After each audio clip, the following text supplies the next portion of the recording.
அன்பு நெஞ்சங்களே, இறைவன் நமக்கு தந்த புதிய நாளிலே இறைவனுக்கு நன்றி கூறி இறை வார்த்தையால் நம் வாழ்வை பயனுள்ளதாக மாற்றுவோம்.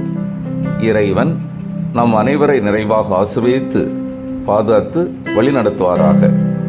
இன்றைய நற்செய்தி வாசக சிந்தனை. இயேசு தம் திரு அவைக்காக ஜெபிக்கிறார்.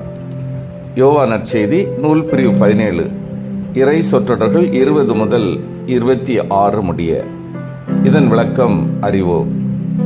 தம்மை மாட்சிப்படுத்துமாறு தந்தையிடம் ஜெபித்த பின்பு சீடருக்காக தனிப்பட்ட முறையில் வேண்டுதல் செய்தார். இங்கு சீடரின் குழுவாகிய திரு அவைக்காகவும் பிற்கால திரு அவைக்காகவும் ஜெபிக்கிறார்.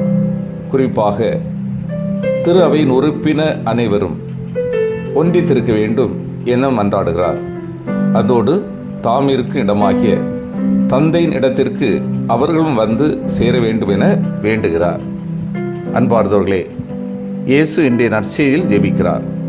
இயேசுவின் ஜெபம் எப்படி அமைந்திருக்கிறது என்பதை பார்த்து நாமும் அதை போல ஜெபிப்பதற்கு இன்றைய பகுதி நமக்கு உதவியாக இருக்கிறது. முதலில் இயேசு தனக்காக ஜெபிக்கிறார். தன்னுடைய நலனுக்காக, தான் கொண்டிருக்கிற கொள்கையில் உறுதியாக இருப்பதற்காக, தான் எதற்காக அனுப்பப்பட்டிருக்கிறேனோ அது சிறப்பாக அமைய வேண்டும் என்பதற்காக ஜெபிக்கிறார்.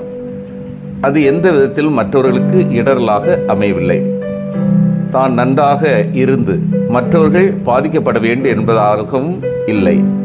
தனக்காக வேண்டுவதில் கூட மற்றவர்களின் நலன் அடங்கி இருக்கிறது.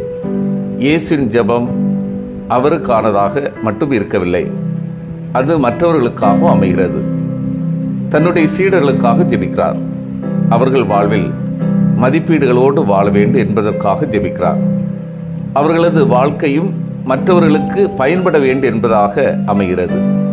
இயேசுவின் ஜெபம் தன்னோடு இருக்கிறவர்களும் நன்றாக மகிழ்ச்சியாக வாழ வேண்டும் என்று அவர் நினைக்கிறார்.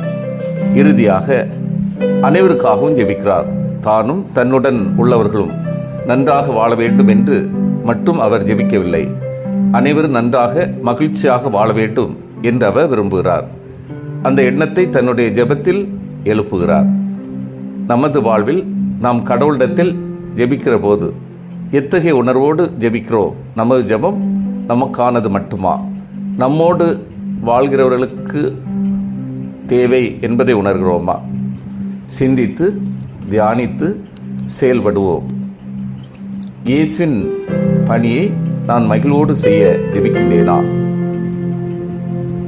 நம்மத்தில் ஒற்றுமையோடு இணைந்து பணி செய்ய நான் ஜெபிக்கின்றேனா?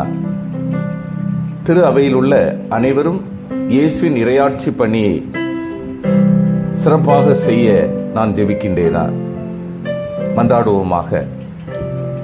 வல்லமை மிக்க இறைவா, இயேசுவின் பணியை மகிழ்வோடு செய்ய இறைவேண்டல் செய்யவும், திரு அவையில் உள்ள அனைவரும் இயேசுவின் இறையாட்சி பணியை செய்ய இறைவேண்டல் செய்யவும்,